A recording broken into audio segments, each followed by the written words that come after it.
ஓம் சாந்தி. 12/6/2026 வெள்ளிக்கிழமை. வாணி தரும் வசந்தம். இனிமையான அறிவாளி குழந்தைகளே, நான் அழிவற்ற ஆத்மா. நான் பாபாவுடன் சேர்ந்து முதல் தலத்திற்கு, அதாவது பரந்தாமத்திற்கு செல்ல வேண்டும் என்பதனை நினைவில் வையுங்கள். பாபா நமக்கு எவ்வளோ ஞானத்தை தருகின்றார்.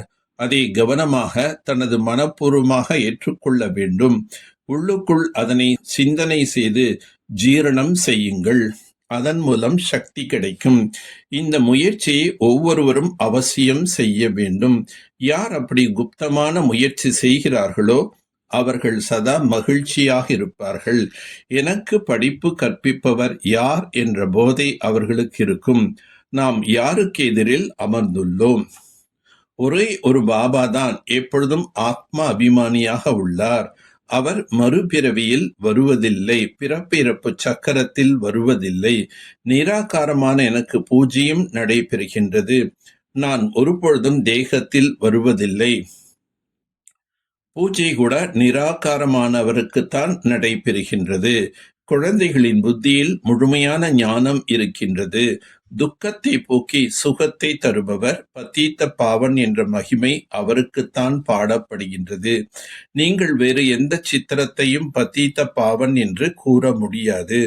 நாம் ஆத்மாக்கள் என்ற போதை இருக்க வேண்டும்.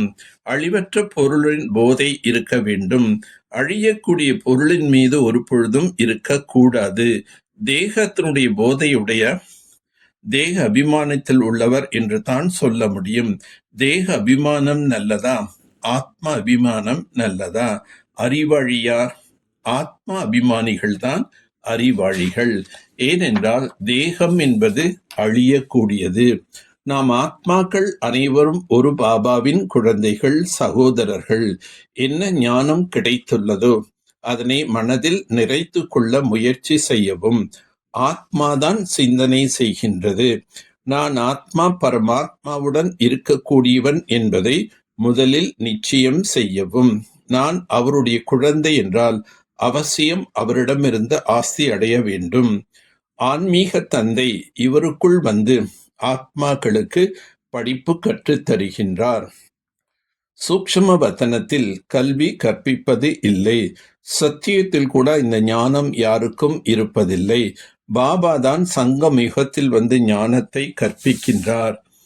பாபா 5000 ஆண்டுகளுக்கு முன்பு கூட சூத்திரனிலிருந்து பிராமணன் ஆகி உங்களிடம் வந்திருந்தோம், இன்று மறுபடியும் உங்களிடம் வந்துள்ளோம் என்று குழந்தைகள் கூறுகின்றார்கள். இங்கு கர்ம வினைகளைத்தான் அனுபவிக்க வேண்டியதாக இருக்கின்றது. பாபா வந்துதான் சிரேஷ்ட கர்மத்தை கற்றுத் தருகின்றார். கர்மம் இப்படி இருக்கின்றது என்று சத்தியுகத்தில் யாரும் கூற மாட்டார்கள். அங்கு எந்த துக்கமோ வியாதியோ இருப்பதில்லை. இங்கு ஒருவருக்கொருவர் துக்கத்தை தான் கொடுத்து கொண்டிருக்கின்றார்கள்.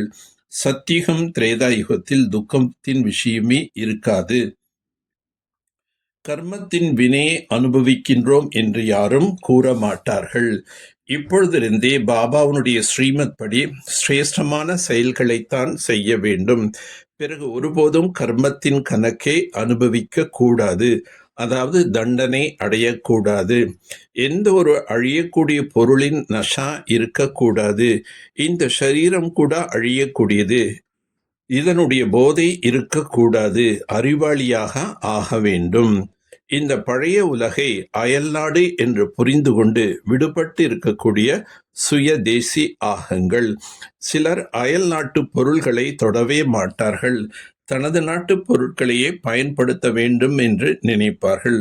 அதே போன்று உங்களுக்கு இந்த பழைய உலகமோ அயல் நாடாகும். இதிலிருந்து விடுபட்டவராக ஆக வேண்டும்.